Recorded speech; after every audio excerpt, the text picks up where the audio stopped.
y TV Nuevo León presentan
En México, como en todo el mundo, los libros y la lectura gozan de enorme prestigio.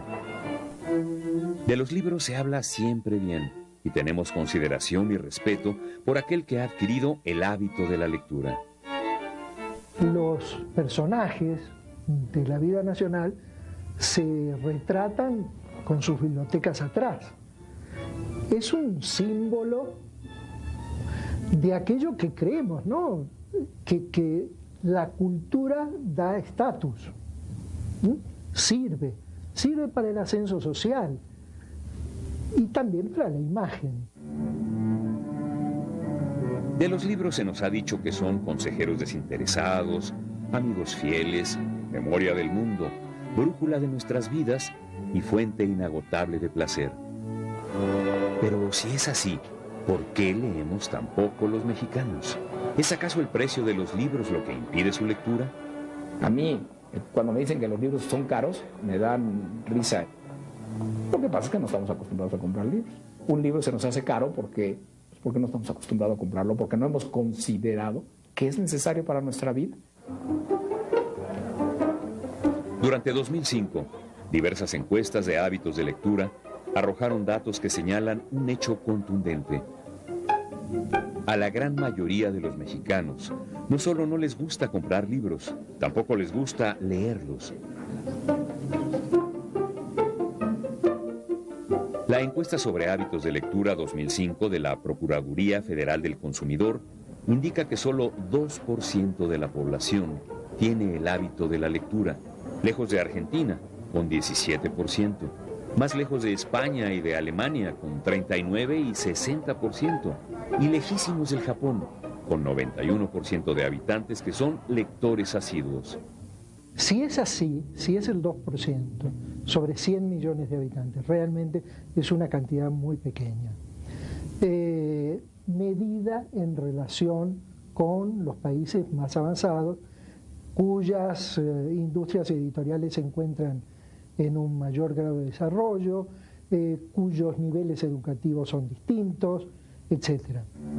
De cada 100 mexicanos entrevistados, 84 de ellos admitieron que prefieren ver la televisión o hacer cualquier otra cosa antes que ponerse a leer.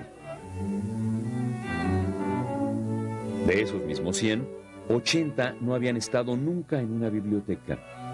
Pero la preocupación sobre la lectura puede ir más allá. ¿Cuántos de aquellos que leen entienden lo que leen?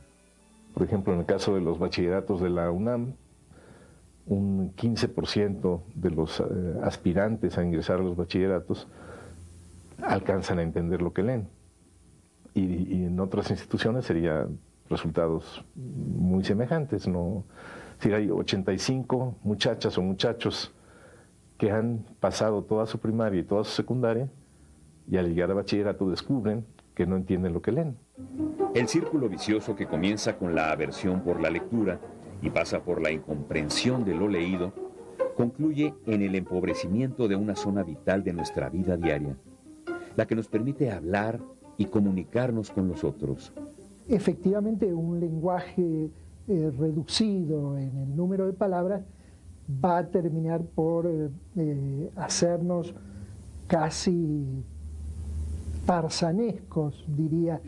En ese sentido, la lectura es fundamental porque te enriquece precisamente no solamente tu léxico, sino tu concepto del mundo, ¿no? Cada palabra te refiere a diferentes situaciones que además te permiten conocerte mejor y conocer mejor al prójimo. Hoy en día, es urgente dar respuesta a otras preguntas importantes que no están en las encuestas. ¿Para qué sirve leer? ¿Cómo nos beneficia la lectura? ¿Y cómo nos empobrece su ausencia? Vivimos en un mundo de competencia cada vez más abierta, más clara, más feroz, y no nos basta tener una población alfabetizada. Necesitamos una población capaz de 3 formas de pensamiento que la lectura ayuda a desarrollar, ¿no? Por una parte, el pensamiento abstracto, gente capaz de pensar, manejar ideas. Por otra parte, el pensamiento utópico, gente capaz de imaginar lo que no existe, de imaginar soluciones a problemas que quizás ni se han presentado todavía. Y el pensamiento crítico, gente capaz de dudar de sus propias convicciones, de lo que ha creído siempre. Entonces, yo digo que el fomento de la lectura, del que mucho se habla, esencialmente es un problema de política de Estado, no es un problema menor.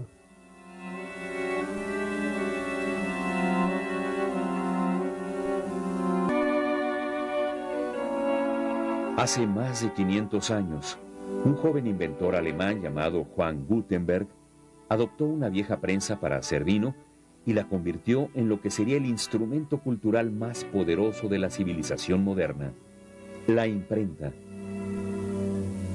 Sin embargo, ni a la imprenta de Gutenberg ni a su producto más distinguido, el libro, les adjudicaron en su tiempo la importancia que los siglos posteriores habrían de otorgarles. Porque el costo del libro impreso en el primer siglo y aún más tarde era muy elevado de un lado, y de otro lado la gran mayoría de la población de Europa era analfabeta. En sus primeros tiempos, la imprenta fue vista apenas como un artefacto capaz de reproducir rápidamente lo que los amanuenses, personas encargadas de transcribir libros a mano, habían hecho desde siempre.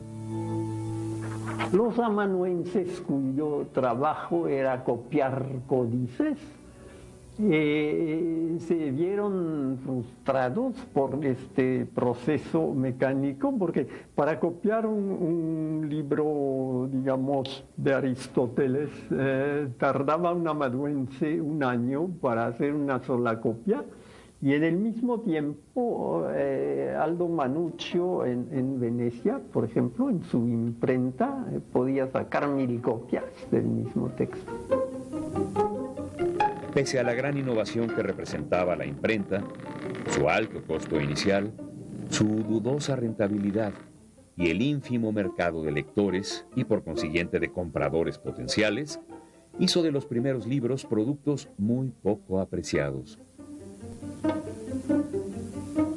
No obstante, los libros de Gutenberg estaban llamados a provocar algo así como el fin del mundo, o al menos el fin de un mundo conducido por las ideas de unos cuantos. Los maestros universitarios, teólogos en gran mayoría, se vieron desposeídos del poder de la palabra, por así decir, porque entró en competencia la lección oral con el libro manual. Entonces fue un cambio realmente radical. El primer libro formal de la civilización occidental, la llamada Biblia de Gutenberg de 1455, encarnaría desde entonces el misterio de todos los grandes libros después de él. Instrumento de fe y de ortodoxia, podía serlo también de crítica y de subversión. A partir del momento en que circuló la Biblia impresa, cada cristiano podía leerla e interpretarla a su modo. Es decir, que con la imprenta nació el libre examen. Y bueno, si cada cristiano puede interpretar la Biblia como él la entiende, es el fin del mundo, o mejor dicho, es el fin del monopolio de los doctores de la Iglesia. Y este fue el impacto mayor. Como en las antiguas metáforas de Adán o Prometeo, el libro parecía dar a cada hombre el privilegio de actuar según los dictados de su mente individual. El libro, los libros, le arrojarían al encuentro de su propia inteligencia, más allá de su tradición y de su pueblo.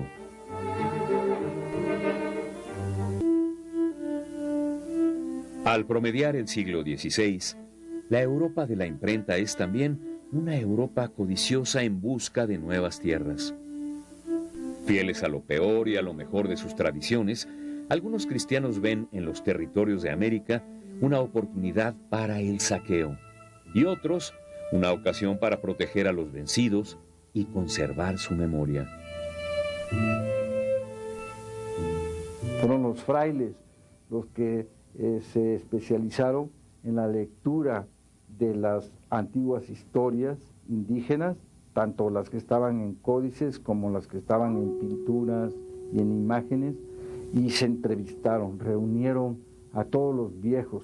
Así que toda esa historia fue indagada directamente por los frailes en una comunicación oral directa con los antiguos sabios de las culturas mesoamericanas. Muy pronto, los frailes venidos de España se dan cuenta que no basta con aprender las complicadas lenguas indígenas en su tarea de evangelizar a los nativos. La necesidad de traducirlas a textos sencillos, en latín y en español, y de contar con silabarios y doctrinas se vuelve imperiosa. Pero la enorme distancia complica aquel proceso. Si se mandaban el texto a imprimir a Sevilla, en Sevilla ningún impresor tenía ningún operario que sabía náhuatl. Y bueno, la transcripción del náhuatl en letras latinas, y entonces salía el libro desastroso. El primer obispo de la Nueva España, Fray Juan de Zumárraga, decide tomar entonces un camino más directo. Pide al impresor alemán Jacobo Kronberger el envío de una imprenta a la Ciudad de México. Kronberger, amo y señor del nuevo negocio de la imprenta en Sevilla, ciudad que monopoliza el comercio español con las colonias americanas, accede casi de mala gana. No quiere quedar mal con su amigo, el obispo Zumárraga, pero su verdadero interés está en otra parte. Yo soy de las que piensan que a Kronberger no le importaba para nada poner una imprenta aquí en la Nueva España. A él le importaba la explotación de las minas, como las que tuvo, y nada más. Para él era, digamos, una inversión perdida. Mandó a uno de sus operarios de segunda con viejo material de imprenta, a cambio de que Zumárraga consiguiera para él el monopolio de la venta de libros en Nueva España. Juan Pablos, un oscuro operador del taller de Kronberger, fue a rifarse la vida en la Nueva España, al mando de una imprenta usada y sin goce de sueldo. La vida del impresor, dura en Europa, era casi apostólica en América. No era negocio, en el sentido de vivir bastante bien. Era mucho trabajo, siempre, y muchas exigencias en cuanto a tiempo, y que ya quieren esto, y muy pocas ventas. Apoyado en su lealtad hacia Kronberger, Juan Pablo se convirtió en el primer impresor del Nuevo Mundo. Yo pienso que era un administrador fiel, y Kronberger sabía que no le iba a robar dinero, porque eso es muy importante en un negocio, y sobre todo en otro continente. Y entonces ya se difunde la imprenta y se empiezan a imprimir. El primer libro que se imprimió fue una doctrina cristiana en lengua mexicana, o sea, náhuatl y española. En el siglo XVI se imprimieron varias gramáticas del náhuatl, el gran vocabulario de Alonso de Molina y gramáticas del purépecha de Gilberti, Maturino Gilberti, y también después del zapoteco, del mixteco y de otras lenguas. La tarea esta de hacer gramáticas y vocabularios, la verdad es muy notable, muy notable. Los libros publicados por Juan Pablos, Espinosa y otros que siguieron su oficio, como Pedro Ocharte y Pedro Bali, fueron casi siempre religiosos. El lector individual y de libre criterio, imagen de los tiempos modernos, o no existía o leía a escondidas.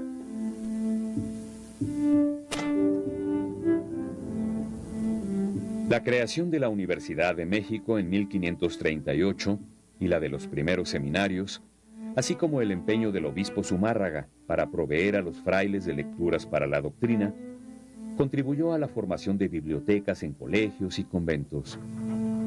La primera de ellas se formó en Tlatelolco. En ese colegio había indígenas que hablaban perfectamente latín, hablaban perfectamente el griego, el náhuatl, el español, ¿no? Y esta biblioteca, bueno, pues ese es un proyecto de un hombre de avanzada intelectual como fue Juan de Zumárraga, que en realidad es el que tiene esta idea, y él dona los primeros libros para esta biblioteca. Durante buena parte del periodo virreinal, leer, escribir y acumular libros fue un asunto casi exclusivo de la Iglesia, que prolongaría así en las colonias españolas algunas de sus obsesiones. Prohibir y confiscar ciertos libros y castigar a los temerarios que se atrevían a leerlos.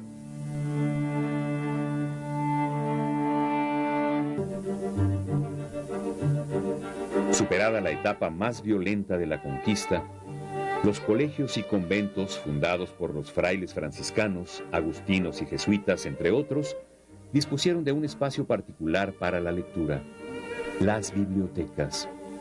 A la primera, del Colegio de Tlatelolco, se sumaron las de los colegios de San Pedro y San Pablo, la de San Francisco, la de San Ildefonso, la del Carmen en San Ángel y la de la Real y Pontificia Universidad de México. Y es cuando comienzan no nada más las bibliotecas conventuales, de colegios, de universidades, también las bibliotecas de seminarios. Y es cuando nace la cultura del libro. Rodeados de bibliotecas, vigilados por los gruesos tomos de San Agustín o Santo Tomás, navegando entre vidas de santos, vocabularios, sermones y doctrinas, un nuevo tipo de lector surgió en la Nueva España junto al predicador habitual, el seminarista. Es cuando a los obispos les dan la instrucción de crear seminarios, ¿sí? Que como su nombre lo dice, son las semillas, ¿no? Pero no nada más va a ser aquel padre que predica o que enseña la doctrina, sino también un intelectual que debe conocer todos los cimientos y toda la institución de la Iglesia Católica. Aunque las bibliotecas religiosas estaban reservadas a los pequeños círculos de clérigos y seminaristas que sabían leer, otra clase de lectores, menos interesada en doctrinas y sermones, leía a escondidas libros interesantísimos, emocionantes y en ocasiones peligrosos. Muchos de ellos, libros prohibidos por la Iglesia. Hubo mucha literatura consideraba subversiva entonces, que era la literatura de ficción. Como se sabe, la monarquía española prohibió la importación a las Indias de novelas de caballería porque los indios no hacían la diferencia entre las sagradas letras y la literatura de ficción. Entonces había un riesgo, digamos, de ver descarrilarse la evangelización.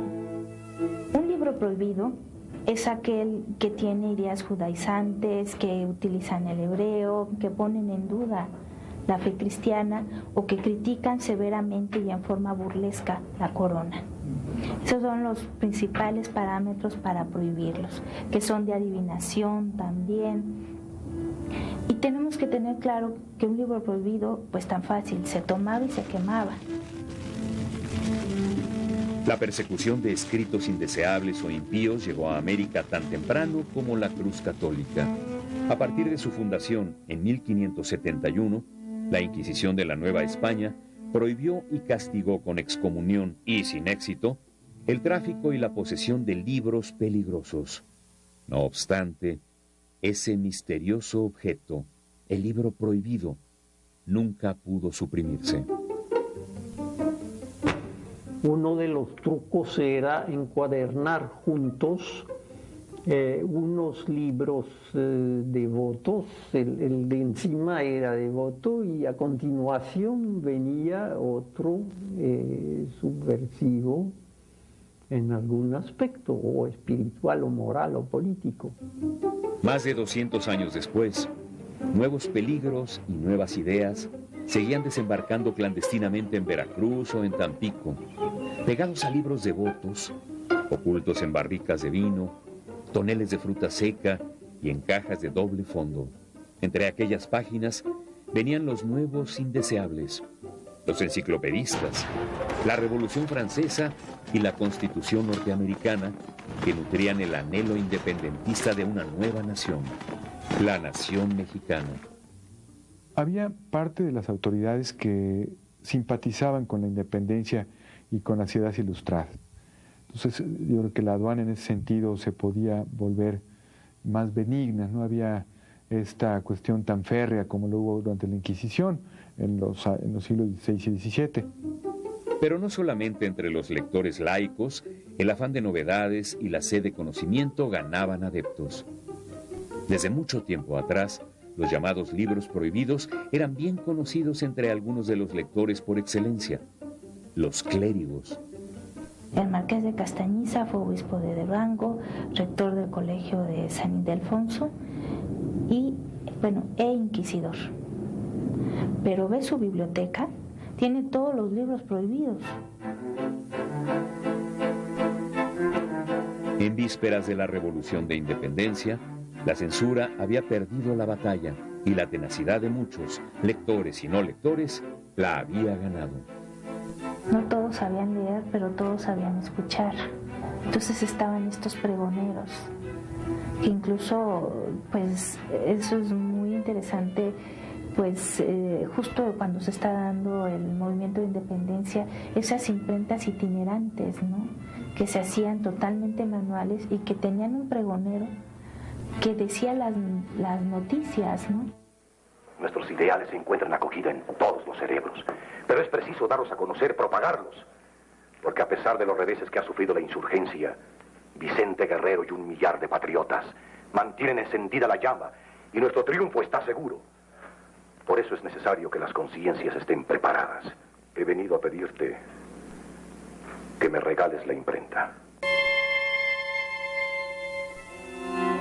Al consumarse la independencia, existían en el territorio nacional algo más de 6 millones de habitantes. De ellos, la minoría hablaba con fluidez el español y solamente muy pocos podían leer de corrido. No obstante, aquellos que leían y escribían lo hacían con verdadera pasión. La libertad de imprenta, declarada desde 1812 por las Cortes de Cádiz, alentó a muchos, atemorizó a otros y puso punto final a la autoridad de la Iglesia sobre lo que debía o no debía leerse. Se declara la libertad de imprenta. Bueno, pues a los 2 o 3 años empiezan a escandalizarse porque, claro, nunca se habían imaginado que se llegaran a imprimir las cosas que se decían. No era nada del otro mundo, pero bueno, en ese mundo tan rígido del imprimatur y que nada salía sin la autorización de la Iglesia, a la hora que se empiezan a decir verdades los unos a otros, en fin, la gente se escandaliza y entonces piden que se limite la libertad de imprenta. No lo logran tampoco. Desde las guerras de independencia y durante 50 años, el país vivió miserablemente víctima de saqueos, hambre, miedo y guerras intestinas y extranjeras. Insurgentes contra realistas, liberales contra conservadores, mexicanos contra norteamericanos y luego contra franceses, dejaron poco espacio para los libros, literalmente. Algunas bibliotecas virreinales fueron usadas para fabricar cartuchos de pólvora, dada la carestía del papel. Hay un rechazo muy grande hacia todo lo que fuera español y ligado a la corona española. Entonces, como que se quiere dar un tajo a todo esto e iniciar una nación, un país totalmente nuevo, ¿no? Al igual que los primeros diarios independentistas como El Despertador Americano o El Semanario Patriótico, las gacetillas, libelos y hojas volantes reflejaron el pulso de un país que vivía con prisa y a salto de mata. Aunque la nueva nación era frágil y pobres sus inestables gobiernos, el propósito de alfabetizar y dotar al país de bibliotecas fue desde el principio una firme aspiración. Especialmente, la creación de una biblioteca nacional fue pospuesta en varias ocasiones hasta que en 1867 el gran proyecto fructificó bajo la República restaurada por el presidente Juárez. Con todo y que el lugar común habla de un Juárez persecutor de la Iglesia, tuvo la clarividencia para darse cuenta de que todo el conocimiento que habían acumulado las corporaciones religiosas debía ser reunido y transmitido a las nuevas generaciones. Gracias a esa clarividencia de la clase directora liberal, pudimos tener una biblioteca nacional y pudimos conservar ese conocimiento que de otra manera se hubiera perdido. La transformación del edificio de San Agustín de un edificio religioso a una institución laica también es una prueba de este espíritu. Afianzados los gobiernos liberales de Juárez y de Porfirio Díaz, los retos de la paz afloraron claramente. Uno de ellos era convertir a la masa empobrecida de habitantes en ciudadanos patriotas e ilustrados, mexicanos de paz y no de guerra, en mejores condiciones para emprender el pospuesto desafío de la alfabetización. El libro, junto a su aliado el maestro, acrecentaron su influencia y se convirtieron en instrumento de una nueva evangelización laica.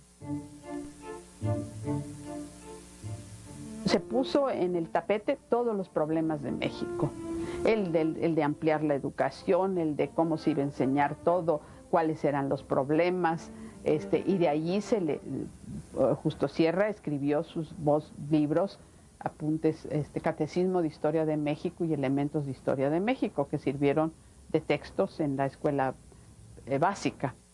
Este fue de los libros más populares del Porfiriato, se llamó Frascuelo y es un libro muy ameno, ¿no? Hay que trabajar para progresar, hay que ser un hijo bueno de familia y un buen ciudadano, y tienen todos estos tipos de mensajes que a mi manera de ver deben dar los libros de texto, ¿no? Las 3 décadas de paz relativa propiciadas por el Porfiriato, aunque estuvieron muy lejos de acabar con el analfabetismo, lograron consolidar la cultura de la letra impresa en las ciudades. Ya va a haber tipo de lectores. Existe lo que son, tuve las revistas de modas, ¿no? Los libros infantiles. O sea, ya se fija hacia quién va ese libro. Y antes pareciera que era un solo género. En vísperas de la Revolución, una incipiente industria editorial se estaba formando y se le podía apreciar en la gran cantidad de periódicos que circulaban en el país y en el tiraje industrial del mayor de ellos, El Imparcial. El ostentoso diario del Porfiriato, con sus enormes rotativas y sus páginas ilustradas, caería junto con el régimen que le había subvencionado, dando paso a nuevas lecturas y a nuevos lectores. Allá va la revolución.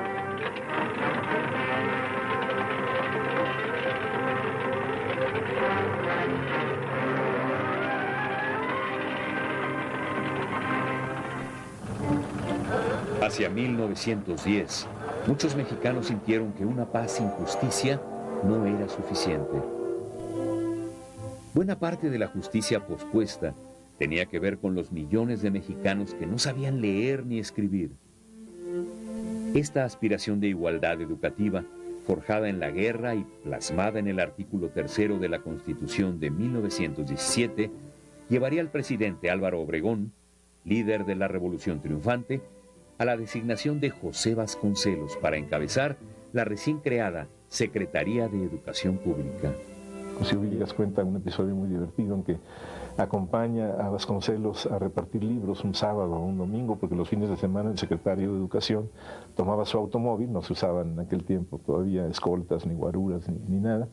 El secretario tomaba su automóvil, salía a pueblos alrededor de la Ciudad de México con la cajuela llena de libros para repartirlos. Y en algún lugar esto se vio como una actividad sospechosa y los metieron a la cárcel. Como era sábado, no había nadie a quien hablarle hasta el lunes, de manera que Cosío Villegas y Vasconcelos se pasaron un fin de semana encerrados, me imagino que platicando. Como nunca antes, el libro se convirtió en el símbolo de la emancipación y el progreso de México. Cuando le dice Obregón que si no se siente ridículo repartiendo esos libros por ahí, Vasconcelos le dice, solo los libros sacarán de la barbarie a este país. Es una frase verdaderamente contundente, preciosa. Pero no solamente libros de enseñanza elemental requería el país. En todos los niveles de educación, nuevos lectores aparecían y nuevas necesidades editoriales también. Así, con el propósito de traducir los clásicos de la ciencia económica para los jóvenes estudiantes de México, Daniel Cosío Villegas encabezó en 1934 la fundación de una editorial que se haría legendaria en todo el mundo de habla hispana, el Fondo de Cultura Económica. Se funda en un momento particular, se funda por la enorme capacidad de don Daniel Cosío Villegas de adivinar tiempos nuevos y de nutrir a los estudiantes de economía de textos traducidos al español. Entonces el fondo comenzó publicando obras de economía y por varios años así fue, hasta que comenzó a diversificar sus colecciones, empezaron a aparecer otras de historia, de literatura, de lingüística. De ahí pasó rápidamente a constituir un catálogo, un acervo con lo mejor del pensamiento mexicano de ese momento y a incorporar de otros países, fundamentalmente de América Latina, también lo mejor de su cultura. Durante las décadas siguientes, la influencia del proyecto vasconcelista se mantuvo en la educación pública. Primero, la Comisión Editora Popular, en el gobierno del presidente Lázaro Cárdenas, y después tirajes de textos básicos elaborados bajo la gestión educativa de Jaime Torres Bodet, serían la preparación de un acontecimiento decisivo en la vida de los lectores de nuestro país. Hacia 1960, dos discípulos destacados de Vasconcelos, el presidente López Mateos y el otra vez secretario de Educación Torres Bodet, echaron a andar el proyecto editorial más ambicioso de todo el siglo XX mexicano, el libro de texto gratuito. Lo de los libros gratuitos es la gran idea de Torres Bodet, porque pensaba que no siempre, que había una gran población que no tenía recursos para comprar los libros. Y era una manera de ser igualitario, tanto en la educación, que se da la misma educación básica a toda la población, como que le lleguen los libros a todos, al que pueda pagarlo y al que no pueda pagarlo también. Pasada la primera mitad del siglo XX, los cambios operados en el país se apreciaban también en los libros y en sus lectores.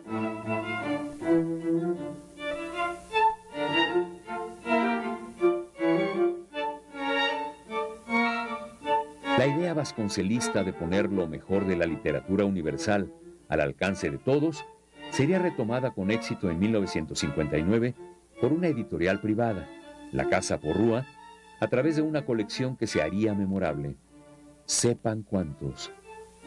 afortunadamente fue muy bien aceptada por el público lector mexicano, sobre todo, bueno, porque es una colección que trata de llevar a los grandes autores o las grandes obras a todo el mundo con precios muy accesibles y con mucha calidad.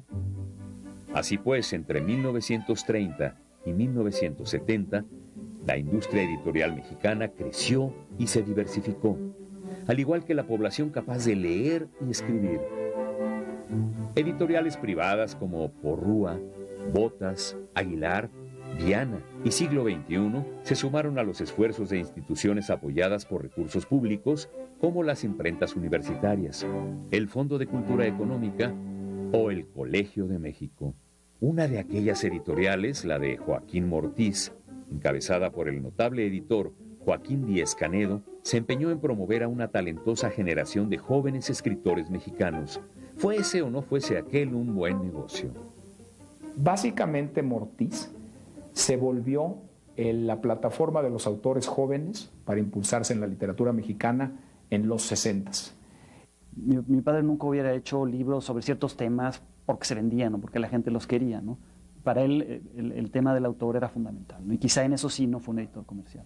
Mi padre me pide que haga un estudio de costos y lo primero que descubro es que Mortiz no era negocio para esta encuadernación. Y entonces, pues, muy cándidamente mi padre, y más que cándidamente, quizás muy hábilmente, me dice, pues ve y platícalo con Joaquín a ver qué logras, ¿no?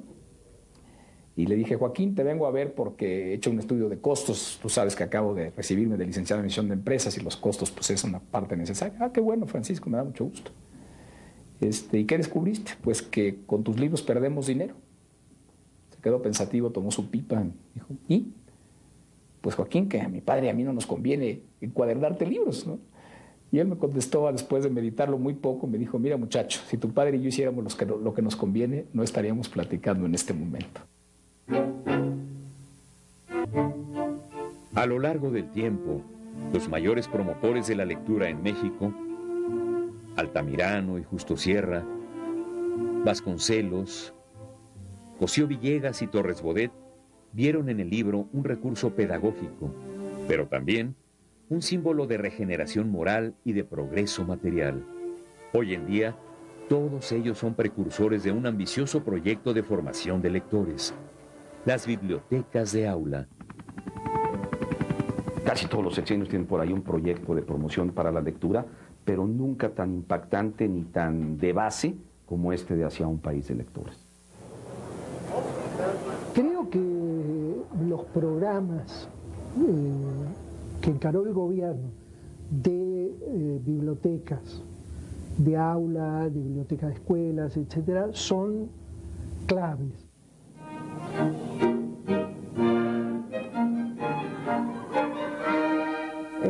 Personalmente me parece que si en el siglo XX podemos encontrar, en palabras de Monsiváis, tres grandes hazañas culturales, yo creo que en ese momento, a principios de siglo, podemos encontrar la primera gran hazaña cultural del siglo XXI, que son las bibliotecas de aula y la biblioteca escolar. 851,000 bibliotecas de aula distribuidas en los salones de todas las primarias y secundarias del país, donde el muchacho tiene un pequeño librerito donde están los libros, no de texto que tiene que estudiar, sino libros que lo van a ayudar a rodearse, pues, de esta cultura del libro. Cada niño tiene promedio 70 libros y para finales del sexenio tendrán el doble, 140 libros en su aula. Esos niños, yo espero, van a ser lectores en el futuro. Según datos del Instituto Nacional para la Evaluación de la Educación, en 2005 se registró un avance significativo en los niveles de comprensión de la lectura en las escuelas públicas, relacionado con los primeros frutos de la biblioteca escolar y las bibliotecas de aula. Son dos programas líderes en el mundo. No nos damos cuenta de las dimensiones ni del alcance y supongo que pasará algún tiempo para que valoremos con toda claridad la importancia de este esfuerzo. Cualquiera que tenga hijos lo sabe. Se siembra en la escuela hoy y se recoge en el futuro, ¿no? México, año 2006.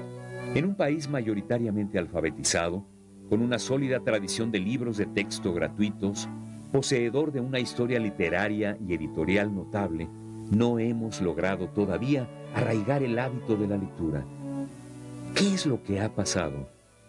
Yo creo absolutamente que la lectura se da por placer o difícilmente se da.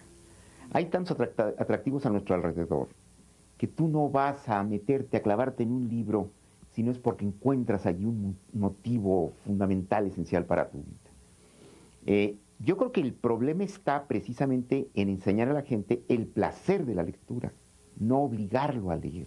Son dos cosas totalmente diferentes. Para algunos especialistas, ni la alfabetización ni el reparto de libros garantizan la formación de un lector. La clave de la lectura por placer se encuentra para ellos en la más vieja figura de cualquier pedagogía, el maestro. Yo pienso que la única manera de aumentar la lectura, los lectores, ya sea de México, de Brasil, es que sean maestros mejores que los que tenemos, maestros de corazón y de gusto por la lectura. Aunque el llamado hábito de la lectura es una condición deseable en todos nosotros, también es verdad que no todos logran adquirirlo y que existen otras maneras de interpretar y enriquecer nuestra vida. Además, hay otra cosa que creo que es un mito. No es nada fácil leer un libro. Tener que meterte en esas patas de araña, ir enhilando ideas, encontrando motivos, significados, trama allí. Ay, yo siempre he creído que es un acto que implica ya una disposición, por un lado, pero también ya una complejidad mental que no necesariamente tiene que darse. En un mundo vertiginoso, cuya moneda corriente es la imagen y una oferta inagotable de distracciones, el libro y los lectores de libros persisten, como persiste el placer de imaginar y la necesidad de saber y de entender. Tú cuando estás leyendo un libro, no estás pasando páginas y viendo letras, estás como en el cine. Oyes cosas, ves paisajes, primeros planos, cómo va vestido, lo oyes hablar, ¿no? Y eso es como estar en otro lado plenamente, ¿no? Alimenta tu espíritu, alimenta tu conocimiento, alimenta tu cultura, te hace más fuerte para enfrentar la vida. Eso es lo que tiene que entender nuestra gente. Que hasta la delincuencia podría bajar, puede que sea una ilusión, pero también yo pienso que un delincuente que ha leído Pedro Páramo o algún otro tipo de literatura ya no tiene la misma sensibilidad para cometer el delito, por ejemplo, delitos tan graves como los secuestros y todo eso. Yo creo que es un problema de sensibilidad. Y finalmente, la literatura lo primero que consigue es sensibilizar a la gente, ¿no? Leer nos vulnera y leer nos transforma. Yo creo que leer es una forma de percepción del mundo que, aunque pueda ser dolorosa, siempre será mucho más estimulante que no atreverse a llevar a cabo el viaje. Me decía Madame de Staël que la lectura es la única afición que nos queda, el único amor permanente cuando todos los demás se han acabado. Con el tiempo perdí a mi mujer, me murió, mis hijos se fueron, vivo solo y mi compañía son los libros. Mi compañía y mi amor son los libros.